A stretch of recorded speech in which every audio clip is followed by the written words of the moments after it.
ایک جماعت دعوت دینے چلی ایسی قوم کو جن کی ہلاکت کا اللہ نے فیصلہ کر لیا تھا، ان کے گناہوں کی وجہ سے، ان کے فسق و فجور کی وجہ سے اللہ نے ان کو ہلاک کرنا طے کر لیا تھا۔ ایک جماعت گئی ان کو دعوت دینے کے لیے،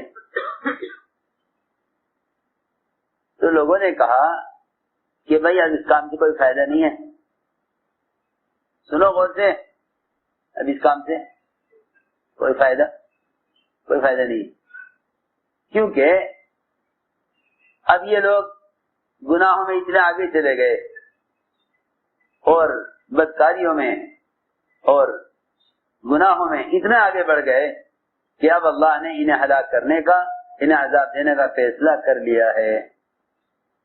اب ان کو دعوت دینے سے کوئی فائدہ نہیں ہے، یہ اللہ نے ان کو ہلاک کرنا، عذاب دینا طے کر لیا ہے۔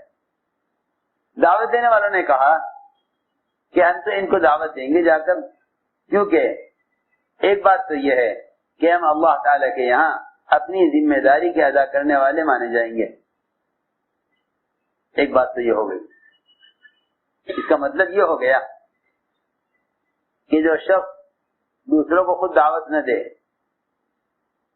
جو شخص دوسروں کو خود دعوت نہ دے، وہ اللہ تعالیٰ کے یہاں معذور نہیں قرار دیا جائے گا۔ اللہ کے یہاں معذرت اور اللہ کے یہاں عذر جب قبول ہوگا جب یہ خود اپنی ذات سے دوسروں کو دعوت دے۔ ایک بات یہ معلوم ہو گئی۔ میں یہ بات اس لیے کر رہا ہوں آپ حضرات کے سامنے تاکہ یہ گشت اور ملاقاتیں اور یہ محنت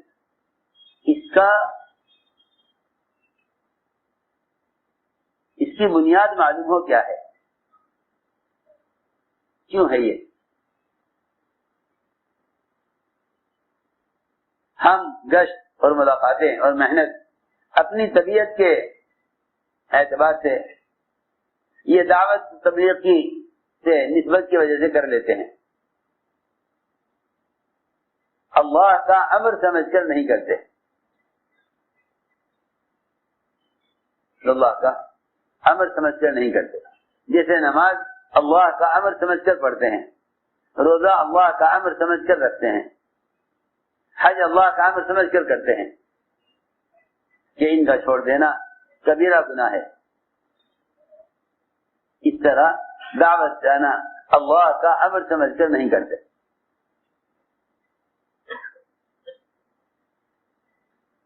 چنانچہ انہوں نے ایک بات تو یہ کہی کہ ہم سے دعوت دینا چاہتے ہیں تاکہ اللہ تعالیٰ کے یہاں اپنی ذمہ داری کو پورا کرنے والے مانے جانے، اللہ ہماری معذرت قبول کر لے کہ ہاں انہوں نے ان کو دعوت دی تھی۔ دوسری بات یہ ہے کہ اگرچہ یہ اپنے گناہوں میں اور فسق و فجور میں اس حد تک پہنچ گئے کہ اللہ نے ان کی ہلاکت کا اور انہیں عذاب دینے کا فیصلہ کر لیا، مگر ہمیں اپنی امید ہے کہ یہ تقوی پر آ جائیں گے۔ ابھی ہمیں امید ہے کہ یہ تقوی پر آ جائیں۔ ہماری بات یاد رکھنا، دعوت اللہ ایک ایسا کام ہے کہ جو ہمیشہ مسلمانوں کی کامیابی کا اور نجات کی امید باقی رکھے گا۔ جب وہ دعوت چھوڑ دے گی تو پھر یہ امت کی تربیت سے مایوس ہو جائے گی۔ میری بات یاد رکھو، کفر کے اور فسق و فجور کے ماحول کو آدمی یہ سوچ کر چھوڑ دے گا کہ اب ان کی اصلاح نہیں ہو سکتی،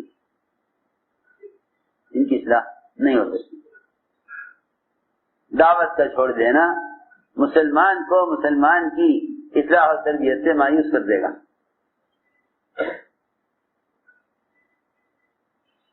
اور دعوت اس کے اندر امید باقی رکھے گی،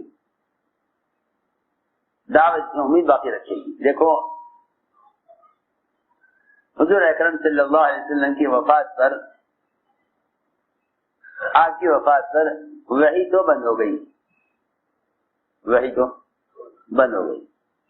لیکن وحی کی برکات اللہ اکبر. سب سے بڑی برکت وحی کی برکت ہے. سب سے بڑی برکت وحی کی برکت ہے. یعنی آسمان سے اللہ تعالی کی ذات سے براہ راست ایک تعلق کا باقی رہنا اور جبرائیل کا وحی لے کر آنا، یہ بہت بڑی چیز تھی. لیکن آپ کی وفات پر وحی، میری بات توجہ سے سننا بھائی، وحی آپ کی وفات پر بند ہو گئی. اب وحی نہیں آئے گی، اب وحی نہیں آئے گی. لیکن وحی کی برکات باقی رہیں گی.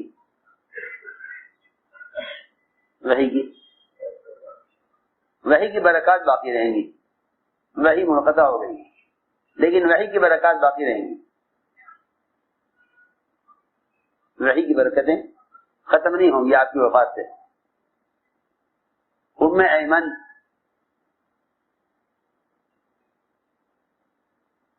رو رہی تھی آپ کو یاد کر کے، لوگوں نے تسلی دی، کہا کیوں رو رہی ہیں؟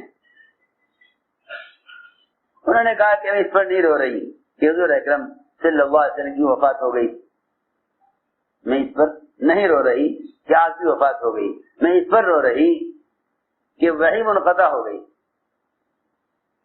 اس پر رو رہی کہ وحی آنا بند ہو گئی.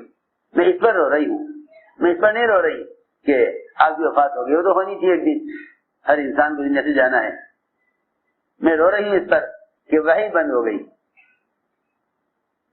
تو ہم نے عرض کیا کہ وحی تو بے شک بند ہو گئی لیکن وحی کی برکات بند نہیں ہوئی. وحی کی برکات بند نہیں ہوئی. کتنی بڑی بات ہے کہ اس امت کو قیامت تک کے لیے، اس امت کو قیامت تک کے لیے وحی کی برکات دی جاتی رہیں گی. سنو غور سے، اس امت کو قیامت تک کے لیے وحی کی برکات دی جاتی رہیں گی. اب سوال یہ ہے کہ وحی کی برکتیں کب ختم ہو جائیں گی؟ یہ صاف حدیث ہے کہ جب یہ امت دعوت دینا چھوڑ دے گی تو پھر یہ وحی کی برکات سے بھی محروم ہو جائے گی.